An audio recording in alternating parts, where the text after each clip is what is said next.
I was there, and I put out a story on the Worldwide Sports Radio Network. I put it very well put together. I mean, it was fun being a part of that, and it's also fun to be a part of it because Mendoza, a lot of the media people that were there really believe that Mendoza could be a Giant or a Jet. I know a lot of Giant fans sitting there saying, we got Jaxson Dart. Why do we need Fernando Mendoza? Well, there's a lot of reasons why I think Fernando Mendoza would be a great fit for the Giants, as well as an outstanding fit for the New York Jets. He's very good when it comes to the media. He understands how to speak. He understands the type of player he can be here in New York. Even winning the award, ladies and gentlemen, he went out and celebrated it in front of all the New York fans at Times Square. I've never, and I've been to, this is the second award, but I've never heard a player go out with the trophy and go into Times Square and celebrate it with all the fans out there. Where, listen, it's dangerous. And all the players surrounding him and all the fans surrounding, taking pictures and screaming Jets, Jets, Jets, Jets. I mean, it was a remarkable time to just see such a legitimate superstar here in New York. And the opportunity to land a player of this magnitude would really change the New York Jets organization and maybe even the New York Giants organization. The blowout, and I got the numbers. After the announcement, if you're in the media room, they give you all the numbers, where and how many votes. And I can get you the numbers on Southwest, Northeast, on where the votes were coming from and how bad he dominated when it came to the voting. And he just absolutely dominated when he was, Vegas said he was a minus 2,000 or 2,100 before the award show. There was no doubt in my mind Mendoza was going to win. The fact that, and I'm Diego, I'm surprised that you actually thought you had a chance.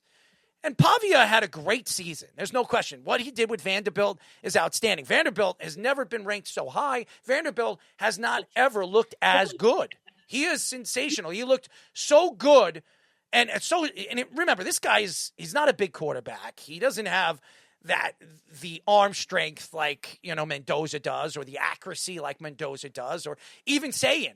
And Julian Sayin's going to be here at least 2 more times. Sayin's going to win a Heisman Trophy. I promise you guys that. All you Ohio State Buckeye fans, this man is going to win a Heisman Trophy. He's a pretty boy. I think any of the women that were there, all the media women that were there, they flocked to this guy. They flocked to Sayin. There's no question. And Jeremiyah Love, I love his speech. I wouldn't be surprised. The Jets sitting at 13. Jeremiyah Love, if the Jets move up to get Mendoza and then draft Jeremiyah Love, these guys love each other. They were sitting right next to each other, giving all the compliments back and forth with one another. And I felt bad for Jeremiyah Love because this man should be in the football playoff. I didn't ask him that question because I didn't want to. This is supposed to be a fun time and an exciting time. I didn't want to piss the man off. But I would be pissed off knowing that besides, Pavia, Vanderbilt missed the playoffs by a little bit, but Ohio State and Indiana going into the playoffs, and Notre Dame was, I would think, just as good as both those teams all season long. They should be there. They should be challenging Ohio State or Indiana in this football playoff, but it didn't happen. But I love the fact that a lot of the media people didn't just look at the New York Jets as a landing spot for a guy like Mendoza.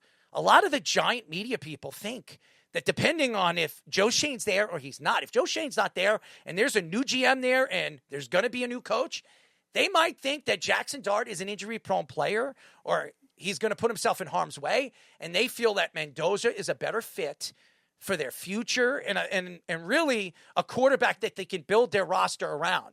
Because to me, he is everything you want in a New York quarterback. Now, I don't know how it's going to work here. I don't know if he's going to handle the New York crowds. And we've seen quarterback after quarterback for the New York Jets get drafted and they fall apart. Sam Darnold, he didn't work here, but he's in Seattle doing well. In Minnesota, he did well.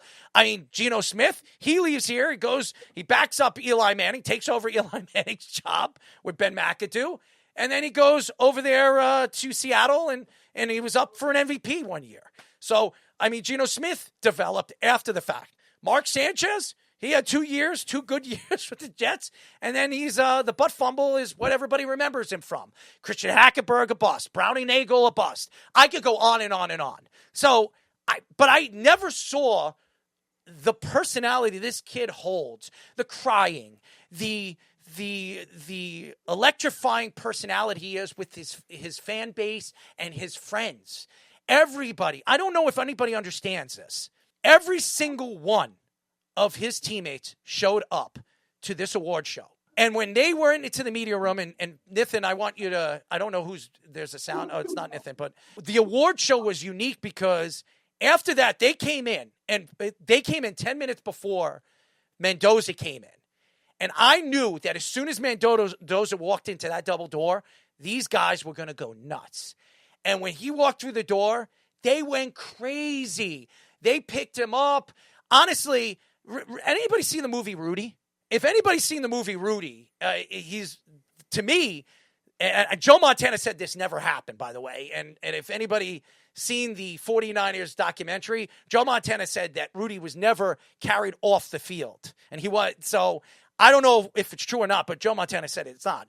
But if you watch the movie, Rudy Rudiger gets carried off the field, and that's the way all the fans going crazy. This man got practically picked up by his offensive line. And this guy is not a small man. He's 6'3", 6'4". He's a big man. And these guys had him off the ground, and they were going crazy. His offensive line, his 2 tackles, had him up in the air, and they were like lifting him up like he was at a bar mitzvah. Okay? It was unbelievable. It was fun to watch. And I'm going to tell you guys this one time and one time only. No matter where this guy goes, Las Vegas, the Giants, the Saints, anywhere this guy goes, this guy is a superstar. He is the closest thing to me, to Joe Burrow. He's got that ice feeling. You know how they called Matty Ice when the big times, when the important times in a game happens, he makes the biggest plays. This guy doesn't have to put up 200, 300 yards. This guy can throw 150 yards in a game, and at the end of the game, when he needs to make a play, this guy makes the play. He makes the right play. His coach was there. His coach spoke, and the media asked him and said, what makes this kid different from all the rest? What do you see in this kid that you don't see in other quarterbacks that you've seen that have won this award? And he says, this guy, no matter how big the game is, how much time is left on the clock, when a play needs to happen, this guy finds a way to make the plays. And that, to me, is a sign of a superstar and a franchise quarterback. That's what he said, and I believe it. There was nothing I saw in this guy. So kind, collective. He spoke to the media so very well. I was up in front with him, and every question I asked him, I said, my big question to him was, if you were recruiting, if your coach asked you to help recruit one of the biggest prospects or one of the biggest quarterback prospects in the country for IU, how would you go upon reaching out to this kid and pitching IU and their program to this kid? And he said, the proof's in the pudding. Anybody that's seen me play college football, anybody see me when I came from the portal, and anybody see me as a developmental quarterback when I came from where I came to Indiana, you would know that I am not the same quarterback I was when I came to Indiana. And you look at the player I've become. And he says, this is a family here. And he says, nobody's bigger than the other player. And he said, this Heisman Trophy that I won today is not because of me. It's because of everybody, my teammates, my coaches, everybody around me helped me get to this spot. And that's why I'm here today. And he started to cry. And I felt it. You know when you feel it from somebody, when you feel somebody cry and you felt it? I felt it from him. He's sincere. He's powerful. He's everything you want. I'm telling you, Giant fans, and I'm going to tell you this is from my heart. If the Giants pass up on this kid and trade out of this pick, they're making a big mistake. Big mistake. As much as I like Jaxson Dart, if the Giants are drafting at 1, I trade Jaxson Dart and I'm drafting this kid. You can book it. I'm telling you right now, this kid is the real deal. I really do believe it. I was wrong about Zach Wilson, but I've been right about quarterbacks. I've been right about players. I'm right about this. I fought with Jeff on the phone the other day, and I said, he says, this kid, you don't know what this kid's going to be. I don't think this kid's going to be any good. And I said, you're wrong. This kid is a star. This kid is a star in the making, and I believe he's going to be a star in this league. Giant fans, I'm telling you, Speedy, you're a Giant fan. You're a Giant fan. Fish, you're a Giant fan. You pass up on this kid, you're making the biggest mistake at your organization as a Giant fan. And I'm telling you right now, he's the best fit for any of these teams. Anywhere he goes, he will be a star.